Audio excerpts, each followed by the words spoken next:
10 Ways to Cope with Nerves Before Meeting in Person for the First Time. While I was waiting in the airport to meet Mike for the first time in our long-distance relationship, I was nervous. Holy cow. Nervous. I sort of wanted to run away nervous. Could this possibly work out, or am I completely crazy nervous? Mike reckons he wasn't that nervous. He says he felt a bit flooded by doubts and fears the night before he got on the plane, but when he woke up the morning he was flying to Brisbane he felt fine.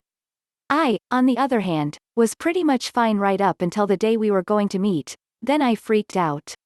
Here's the bottom line on this topic of nerves and meeting for the first time. Pretty much everyone will feel some intense combination of nervous, scared, excited before meeting for the first time.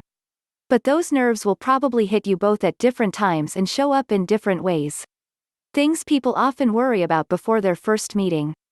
So before we talk about how to get those nerves under control, let's take a look at some common worries or thoughts people have before meeting for the first time. Here are just a couple. Are they going to like me in real life? Am I going to like them in real life? Will we feel that fizzy X factor, chemistry, that people talk about? Will the kissing, and the rest, be good? Will we run out of things to talk about? We feel so comfortable communicating long distance, but will being together in person feel awkward and weird? I wondered about most of these things before I met Mike for the first time. Many of these same sorts of thoughts would pop back up before every time we reunited after being apart. This happened for a long time after we were officially a couple, and even after we were married. During the first few years of our marriage, Mike spent about half his time traveling to different countries for work. He was often away for a month at a time. Sometimes more. Often, before his return, I'd find myself worrying that Mike would have changed, that I'd look at him across the dinner table that night and wonder if I knew him at all. I'd worry that we would struggle to find things to talk about while we were driving home.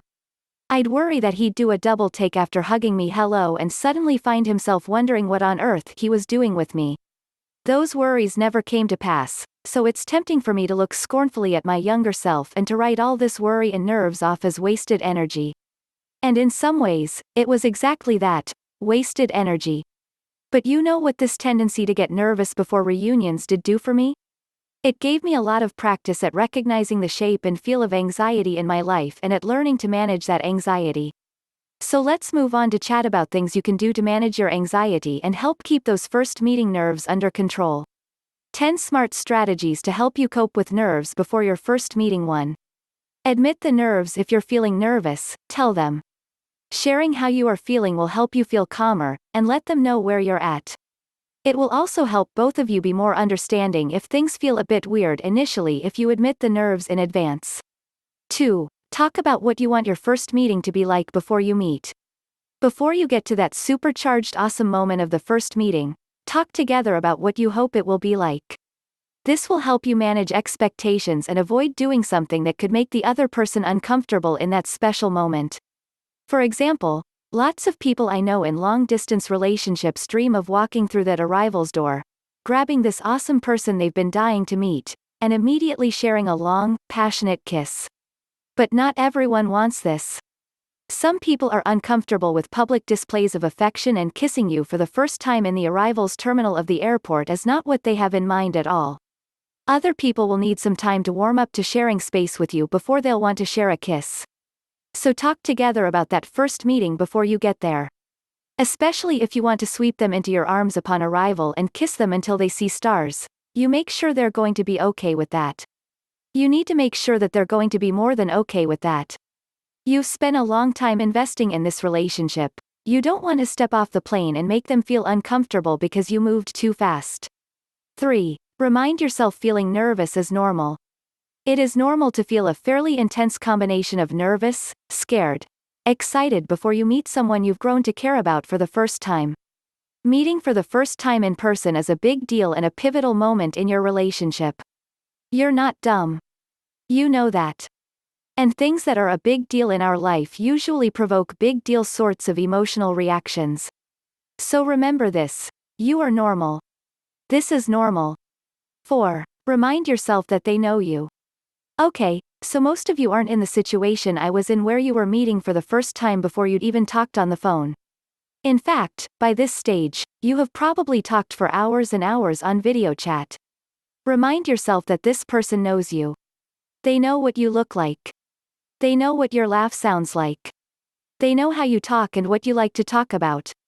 They know you on a deep level, and they like you a lot. It will be okay.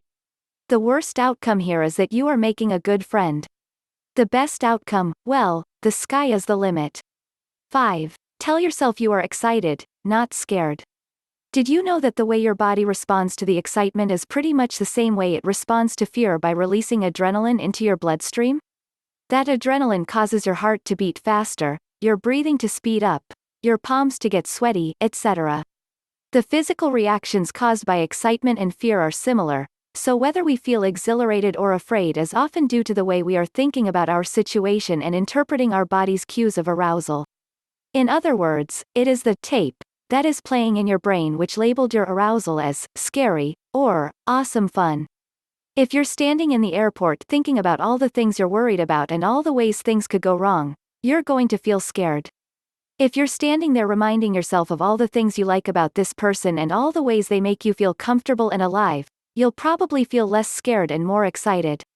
So while you're playing the waiting game, remind yourself that you're excited, not afraid. 6. Remind yourself why you like this person so much.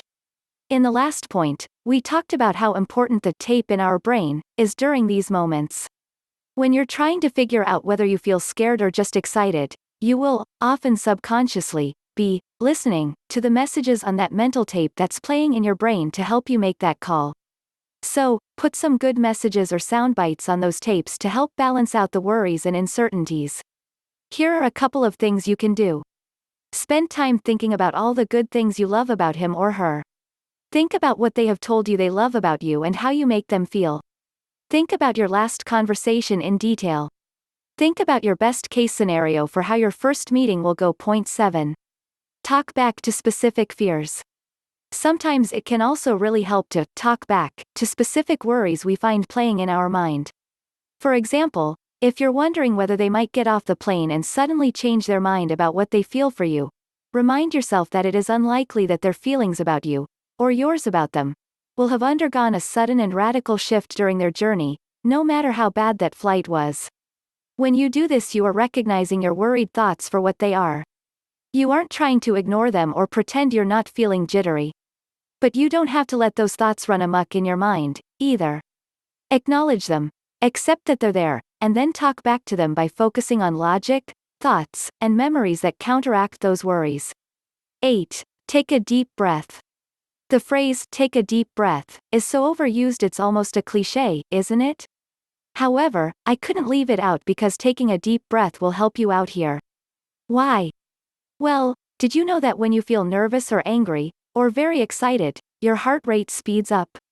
And once your heart rate exceeds a certain level, about 10% above your resting rate, you get flooded. Adrenaline and other stress chemicals pour into your system. These chemicals make it difficult to think clearly or focus. The higher your heart rate, the more stressed and anxious you tend to feel. Breathing deeply and slowly sends a calm down message to your body and helps reverse the stress response. So while you're waiting to meet them, focus on taking some slow, deep breaths. Breath in for the count of 4, out for the count of 4, in for the count of 4, etc.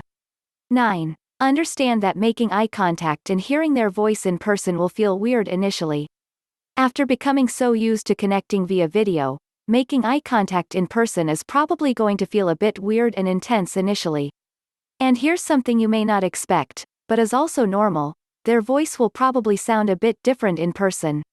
Internet video is pretty good at capturing voices, better than a telephone line, but still not perfect at capturing all the frequencies in someone's voice. That means that when you meet in person, their voice will probably sound a bit different than you'd expected because you're only now hearing all the frequencies. If you expect these things to feel a bit odd in the beginning, it won't throw you as much. 10. Plan ahead. If you're feeling nervous, figure out what you're feeling most nervous about, and then make a plan to address that. If you're afraid you won't know what to say to each other, for example, think about some questions you want to ask them, or things you want to discuss together.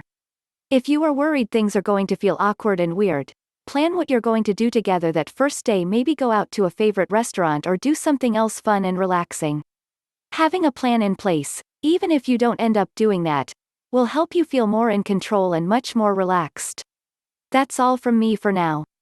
I hope you managed those nerves under control and have a great first meeting.